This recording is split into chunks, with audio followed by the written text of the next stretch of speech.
మరీ మనుషులకి ఇంత చాదస్తమా? రీల్స్ పిచ్చి ఉండాలి కానీ మరీ ఇంత పిచ్చి ఉంటే ఎలారా చెప్పండి? ఎక్స్‌పెరిమెంట్స్ చేసే అంత పిచ్చయితే అస్సలు ఉండకూడదు. ఇక మ్యాటర్ ఏంటో తెలియాలి అంటే మన ఛానల్ ఎవరైనా ఫస్ట్ టైమ్ గనుక చూస్తున్నట్లయితే please like, share and subscribe. నా క్లాస్‌మేట్ వాళ్ళ బ్రదర్ ఉన్నారనమాట ఒకడు.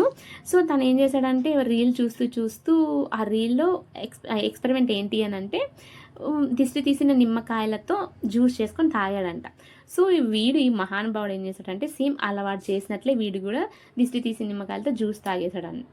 ఇక తాగిన తర్వాత నుండి వీడు వీడు ఐ మీన్ బిహేవియర్ బాగా మారిపోయిందంట. సో, ఇంట్లో వాళ్ళు ఇది గమనించి ఏంటి వీడు ఇలా అయిపోతున్నాడు అని చెప్పి హాస్పిటల్‌కి తీసుకెళ్తే హాస్పిటల్ అన్ని టెస్టులు చేసి మీ బాబు నార్మల్ కండిషన్‌లో ఉన్నారండి అని చెప్పాడంట. సో, ఇంకా వీడి బిహేవియర్ మారుతూ ఉందంట. డే బై డే మారుతూ ఉండేసరికి ఒక మసీద్‌కి తీసుకువెళ్తే వాళ్ళు మీ బాబుకి గాలి సోకిందండి అని చెప్పారు. సో, ఇంకా ఎందుకు ఇలా అయింది ఏం అర్థం కాక ఆ బాబుని అడిగితే నేను దిష్టి తీసిన నిమ్మకాయలతో జ్యూస్ చేసుకొని తాగాను అని చెప్పాడంట.